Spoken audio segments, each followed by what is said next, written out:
Have you ever felt like you were facing an impossible battle? Like you were staring up at walls so high, so fortified, that your heart sank before you even began to fight? We all have our Jerichos. They're not just ancient cities on dusty maps.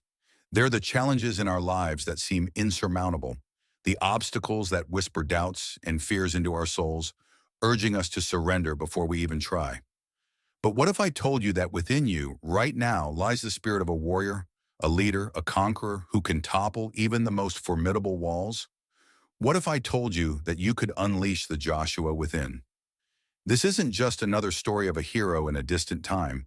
This is about unlocking a power that resonates through millennia, a power that resides within each and every one of us.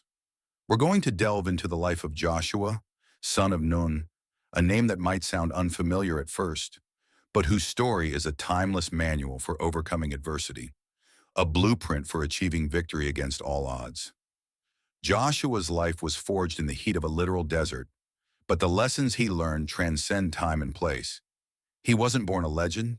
He became one through trials, through choices, through a relentless faith that moved mountains, or rather, crumbled walls. He was an ordinary man entrusted with an extraordinary mission, and his journey holds the key to unlocking your own extraordinary potential. It's a journey that reveals how to transform fear into fuel, doubt into determination, and obstacles into opportunities. It will teach you how to lead not only others, but also how to lead yourself. This is more than just a history lesson. It's a call to arms. It's an invitation to discover the strength you never knew you had, to conquer your personal Jerichos, and to step into the promised land that awaits you.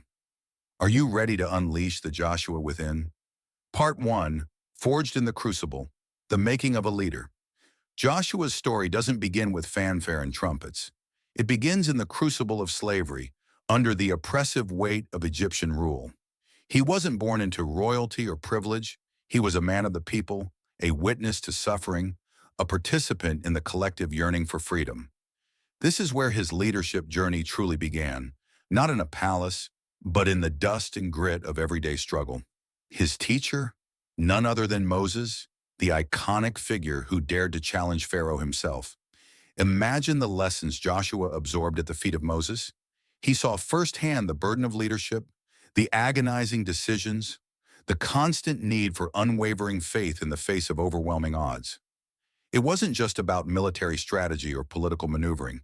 It was about understanding the human heart, about inspiring hope in the face of despair, about walking with God even when the path ahead seemed shrouded in darkness. But mentorship wasn't the only factor that shaped Joshua. It was his unwavering faith, even when doubt gnawed at the hearts of those around him. When others questioned, Joshua stood firm. He saw the hand of God in the parting of the Red Sea, in the daily miracle of manna in the desert. He understood that true strength comes not from physical prowess, but from an unshakable connection to something larger than oneself. This is a lesson that resonates deeply in our own lives. We all have those moments when we feel lost, when the challenges seem too great, when the voices of doubt whisper insidious lies in our ears. But Joshua's example teaches us that it's in these very moments that our faith is truly tested and forged. It's about choosing to believe even when we can't see the way forward, about clinging to hope even when despair threatens to engulf us. Consider the story of Harriet Tubman, a woman born into slavery in the United States. She escaped to freedom, but then risked her life repeatedly to return to the South and lead hundreds of other slaves to freedom through the Underground Railroad. She faced immense danger, constant threat of capture and death. Yet her faith, her unwavering belief in the right to freedom, fueled her courage and allowed her to become a Moses to her people. Her desert was the literal landscape of the slave-holding South, and her manna was the hope and resilience she carried within her and shared with others. Think about the early pioneers of any field, science, art, technology. They often faced ridicule, rejection, and limited resources. Marie Curie, a pioneering physicist and chemist, faced immense prejudice as a woman in a male-dominated field. She worked in a poorly equipped lab, facing financial hardship and health risks due to her work with radioactive materials. Yet her unwavering belief in the power of scientific inquiry, her relentless pursuit of knowledge, led her to groundbreaking discoveries that changed the world. Her desert was the societal and professional barriers she faced, and her manna was her insatiable curiosity and determination. These examples show us that the desert can take many forms. It can be a physical place, a social condition, a personal struggle, or a professional challenge. The manna can be an inner strength, a guiding principle, a supportive community, or a deep-seated belief. The key is to recognize that even in the most difficult circumstances, there is always a source of strength to draw upon if we have the faith to seek it out. Joshua's early life, spent witnessing the suffering of his people and experiencing the harsh realities of the desert, prepared him for the challenges ahead. It instilled in him a deep empathy, a profound understanding of the human condition, and an unshakable faith in a higher power that would guide him through the wilderness. This period of his life was not a passive waiting time. It was an active period of growth, shaping him into the leader he was destined to become. Part 2. Beyond the Wall of Fear. The Power of Perspective. The pivotal moment in Joshua's journey arrived when he was chosen as one of 12 spies sent to scout out the Promised Land. This was more than just a reconnaissance mission. It was a test of faith, a defining moment that would reveal the true character of each man. They were tasked with assessing the land, its people, and its defenses, knowing that their report would determine the fate of an entire nation. For 40 days and nights, they explored every corner of the land, and when they returned, their reports diverged drastically. 10 of the spies painted a picture of certain defeat. They spoke of giants and fortified cities, of a land that devoured its inhabitants. They saw only obstacles, only reasons to retreat, only the impossibility of the task. But Joshua and Caleb saw something different. They didn't deny the challenges. They acknowledged the strength of the enemy, the imposing walls, the fierce warriors, but they also saw the promise, the potential, the hand of God ready to deliver them into victory. If the Lord is pleased with us, they declared with unwavering conviction, He will certainly bring us into this land and give it to us. This is where the power of perspective becomes crystal clear. Two groups of people, looking at the same reality, saw vastly different things. 10 were paralyzed by fear, focusing on the giants that stood in their way. Joshua and Caleb, while realistic about the challenges, chose to focus on the promise, on the power of God to overcome any obstacle. How often do we allow fear to dictate our choices? How often do we shrink back from challenges because we focus on the potential for failure rather than the possibility of success? Joshua's story challenges us to examine our own perspectives, to choose to see opportunities where others see only obstacles, to remember that with faith, even the most daunting giants can be defeated. Consider the story of Malala Yousafzai, a young Pakistani girl who was shot by the Taliban for advocating for girls' education. She faced a terrifying giant, a powerful and violent extremist group. Many would have been silenced by such an experience. But Malala, even after facing such a brutal attack, chose to see not the obstacle, but the opportunity. She saw the chance to raise her voice even louder, to become a global advocate for education. Her perspective, her unwavering belief in the power of education, transformed a horrific experience into a powerful movement. Think about the development of any new technology. The initial stages are often fraught with setbacks, failures, and skepticism. Many people might see these early failures as reasons to give up, as insurmountable obstacles. But innovators like Joshua and Caleb see these setbacks as learning opportunities, as stepping stones to success. They maintain a broader perspective, focusing on the ultimate goal and the potential impact of their invention. The Wright brothers, for instance, faced numerous crashes and public ridicule in their pursuit of powered flight. Yet they persevered, driven by their vision of a future where humans could soar through the skies. Their giants were the limitations of existing technology and the doubts of a skeptical public.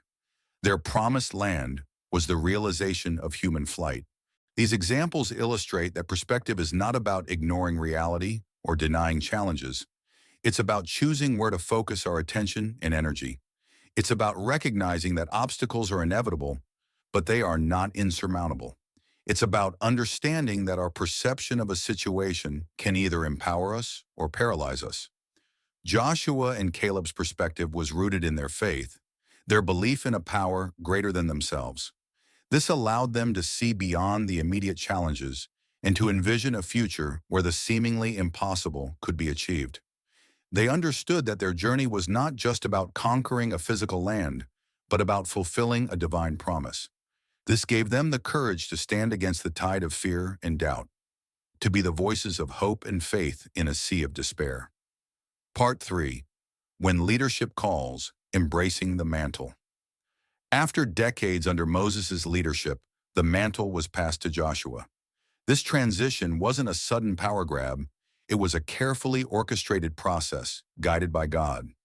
Moses, recognizing his own mortality, prepared Joshua for the immense responsibility that lay ahead. He shared his wisdom, his experience, his understanding of God's law, shaping Joshua into the leader he was destined to become. One of the most poignant moments in this transition was when Moses, before all the people, laid his hands on Joshua, anointing him as his successor. It was a public affirmation, a symbolic transfer of authority and responsibility.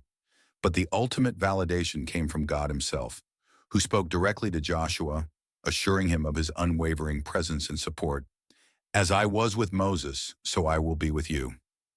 These words were not just a comfort, they were a commission. They were a reminder that true leadership is a calling, a sacred trust.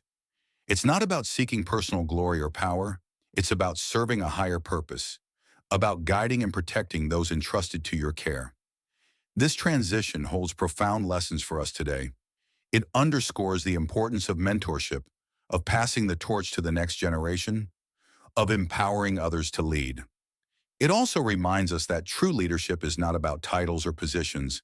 It's about character, about integrity, about a willingness to serve. Think of the transition from a successful, long-serving CEO to a new leader in a company. A responsible CEO, like Moses, will have identified and mentored potential successors, ensuring a smooth transition and the continued success of the organization. They understand that their legacy is not just about their personal achievements, but also about the future of the company and the people they have led. They will publicly endorse and support the new leader, demonstrating their confidence in their successor's abilities. This public affirmation helps to establish the new CEO's authority and unify the company behind them. Consider the role of teachers and educators. They are not just imparting knowledge, they are shaping future generations, mentoring young minds, and preparing them for the challenges and opportunities that lie ahead. A great teacher, like a great leader, recognizes the potential in their students and strives to nurture and develop that potential. They understand that their role is not just to teach a subject, but to inspire a love of learning, to instill values, and to empower their students to become responsible, engaged citizens. These examples highlight the importance of leadership that is focused on service and succession. It's about recognizing that leadership is not a permanent position, but a temporary responsibility. It's about preparing others to lead, ensuring that the work continues long after we are gone. Joshua's transition to leadership was not about personal ambition. It was about fulfilling a divine mandate. He understood that he was a steward of God's people, entrusted with a sacred responsibility to lead them to the promised land. This understanding shaped his leadership style, characterized by humility, obedience, and a deep reliance on God's guidance. He didn't seek to elevate himself, but to serve the people and to fulfill the mission that had been entrusted to him. Part 4. The Jordan's Obstacle and Stepping into Faith. Joshua's first major test as a leader was monumental, leading the Israelites across the Jordan River into the Promised Land. This was no ordinary river crossing. The Jordan was in flood stage, a raging torrent that seemed impassable. But Joshua, unwavering in his trust in God, commanded the priests carrying the Ark of the Covenant to step into the waters. This act required a profound leap of faith. It was a step into the unknown, a surrender to a power greater than their own. They couldn't see how it would work. They just knew they had to obey. And as their feet touched the water, a miracle unfolded. The river stopped flowing. The waters piled up, forming a wall, and the people crossed over on dry ground. This event is laden with symbolism. The Jordan River represents the obstacles in our lives that seem insurmountable, the barriers that hold us back from our goals, our dreams, our promised lands. But Joshua's story demonstrates that with faith, even the most formidable obstacles can be overcome. It's about taking that first step, even when we can't see the entire path, trusting that a way will be made. Imagine someone starting a new business venture. They often face a Jordan River of financial uncertainty, market competition, and the daunting task of building something from nothing. Taking that first step, investing their savings, quitting their job, launching their product or service, requires a tremendous leap of faith. They can't be certain of success, but they trust in their vision and their ability to adapt and overcome challenges along the way. Think about someone battling a serious illness. The diagnosis can feel like an impassable river, a sudden and overwhelming obstacle that threatens to sweep them away. But like the priests stepping into the Jordan, they must take a step of faith, starting treatment, making lifestyle changes, seeking support from loved ones. They may not know what the outcome will be, but they choose to fight, to believe in the possibility of healing, to trust in the medical professionals guiding their care. These examples show that the Jordan River can take many forms. It can be a physical challenge, an emotional hurdle, a financial setback, or a spiritual crisis. The key is to recognize that these obstacles, while real and daunting, are not insurmountable. Joshua's example teaches us that faith is not passive, it's active. It requires us to step out, to take action, even when we are afraid, even when we can't see the outcome. It's about trusting that even when the way seems impossible, a path will be made if we have the courage to take that first step. The miracle at the Jordan was not just about a physical river. It was about the power of faith to overcome any obstacle, to make a way where there seems to be no way. It was a powerful affirmation of Joshua's leadership and a tangible demonstration of God's presence with his people. Part 5. Jericho's walls and the audacity of obedience. The fortified city of Jericho stood as the next great challenge. Its walls were legendary, considered impenetrable, a symbol of the seemingly impossible task that lay ahead. But God gave Joshua a battle plan that, to put it mildly, was unconventional. The Israelites were to march around the city silently once a day for 6 days. On the seventh day, they were to march around it 7 times, with the priests blowing trumpets. And then, at the sound of a long trumpet blast, the people were to shout with all their might. This strategy defied all military logic. It was a test of obedience, a call to trust in a plan that seemed utterly absurd from a human perspective. But Joshua, steadfast in his faith, obeyed without question. And as the people shouted on the 7th day, the walls of Jericho came crashing down. This victory wasn't just about military might, it was about the power of obedience, the willingness to follow God's leading even when it defies our understanding, even when it seems foolish in the eyes of the world. It was a resounding declaration that God's ways are not our ways, that he can achieve victory in ways we could never imagine. The fall of Jericho sent shockwaves through the surrounding nations. It was a clear message. This was a people backed by a God who could do the impossible, a God who could crumble walls with a shout. Think about the civil rights movement in the United States. Activists like Martin Luther King Jr. faced a Jericho of deeply entrenched segregation and racial injustice. Instead of resorting to violence, they adopted a strategy of nonviolent resistance, marching, protesting, and engaging in civil disobedience. To many, this approach seemed illogical, even foolish in the face of such powerful opposition. Yet they persisted, trusting in the power of their cause and the moral force of their actions. And like the walls of Jericho, the walls of segregation eventually began to crumble. Consider the story of a scientist pursuing a seemingly impossible cure for a disease.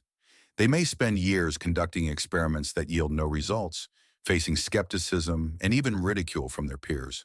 But driven by their faith in the scientific method and their compassion for those suffering, they persist, following a path that may seem illogical to others.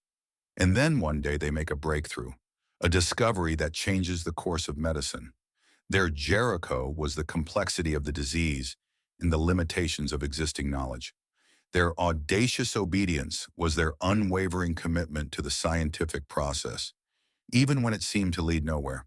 These examples demonstrate that obedience, especially when it seems counterintuitive, can be a powerful force for change. It requires a willingness to let go of our own preconceived notions, our own limited understanding, and to trust in a higher wisdom, a greater plan. Joshua's obedience at Jericho was not blind or passive. It was an active expression of his faith, his trust in God's power, and his willingness to follow divine instructions, even when they didn't make sense from a human perspective. The victory at Jericho was not just a military triumph, it was a spiritual one. It was a powerful demonstration that obedience to God, even when it seems illogical or even foolish, can lead to extraordinary outcomes. It was a lesson that would resonate throughout Israel's history, reminding them that their strength lay not in their own might, but in their willingness to follow God's commands. Part 6. A Legacy Forged in Faith. Joshua's Enduring Impact. Throughout his leadership, Joshua demonstrated unwavering faithfulness and obedience to God. He meticulously followed God's instructions for distributing the land among the tribes. Joshua was not motivated by personal gain or favoritism. He sought God's will in every decision, ensuring fairness and equity in the distribution of the inheritance. A powerful example of Joshua's integrity is his response to the sin of Achan after the initial defeat at Ai. He didn't try to cover up the transgression or protect one of his own. Instead, he confronted the sin head-on, demonstrating that obedience to God's law superseded any personal loyalty or tribal affiliation. Joshua also understood the importance of maintaining the spiritual heritage of his people. He ensured that the covenant of circumcision, which had been neglected during the years of wandering, was renewed upon entering the Promised Land. This act was not merely a ritual, it was a powerful symbol of their renewed commitment to God and their identity as his chosen people. As Joshua neared the end of his life, he gathered the leaders of Israel for one final powerful address. He recounted their history, reminding them of God's faithfulness through generations of slavery, wandering, and conquest. And then he issued a challenge that echoes down through the ages. Choose this day whom you will serve, but as for me and my house, we will serve the Lord. This wasn't just a suggestion, it was a call to decision, a demand for commitment. Joshua understood that faith isn't passive, it's a choice that must be made and renewed each day. He set a powerful example, declaring his own unwavering devotion and challenging the people to do the same. Joshua's legacy extended far beyond his own lifetime. He inspired a generation to serve God faithfully. His life became a testament to the transformative power of faith, courage, and obedience. He demonstrated that true greatness comes not from personal achievements, but from a life wholly dedicated to God, a life lived in accordance with his will. Consider the legacy of Mother Teresa. She dedicated her life to serving the poorest of the poor in India, establishing the missionaries of charity to care for the sick, the dying, and the destitute. Her life was a testament to unwavering faith and obedience to God's call. She faced numerous challenges, including poverty, disease, and opposition, but she never wavered in her commitment to serving those in need. Her legacy continues to inspire people around the world to live lives of compassion, service, and devotion. Think about the impact of great artists, writers, and musicians. Their work often transcends their own lifetimes, inspiring and influencing generations to come. Their creative output is often a reflection of their deepest beliefs, their values, and their understanding of the human condition. Their legacy is not just the body of work they leave behind, but the impact that work has on the hearts and minds of others. Their art can challenge us, comfort us, provoke us, and inspire us to see the world in new ways. These examples illustrate that a life well lived, a life dedicated to something greater than oneself, can have a profound and lasting impact. Joshua's legacy was not just about the land he conquered or the battles he won. It was about the faith he inspired, the example he set, and the unwavering commitment he demonstrated to God and his people. His life serves as a powerful reminder that true greatness is not measured by earthly achievements, but by the depth of our character, the strength of our faith, and our willingness to obey God's call, no matter the cost. Joshua's legacy challenges us to consider what kind of legacy we will leave behind. What will be the impact of our lives on others? What values will we embody? What principles will we stand for? These are questions that each of us must answer for ourselves. Joshua's story is not just a relic of the past. It's a living, breathing manual for overcoming adversity, for achieving victory against all odds. It's a call to unleash the Joshua within each of us, the leader, the warrior, the conqueror who can face any challenge with unwavering faith. So, what are the Jerichos in your life? What are the walls that seem too high, the obstacles that seem too formidable? Are you ready to choose this day whom you will serve? Are you ready to step into the unknown, to trust in a power greater than yourself, to watch as the walls of your own personal Jerichos come crashing down? The spirit of Joshua is not confined to the pages of history. It resides within you, waiting to be awakened. Embrace it, unleash it, and conquer your promised land. The time to act is now. Do not be afraid to let the Joshua within you rise. Your destiny awaits. The journey may be challenging, the path may be unclear at times, but with faith, courage, and obedience, you, like Joshua, can overcome any obstacle and achieve your own extraordinary destiny. Let the story of Joshua inspire you to live a life of purpose, a life of impact, a life that echoes through the ages.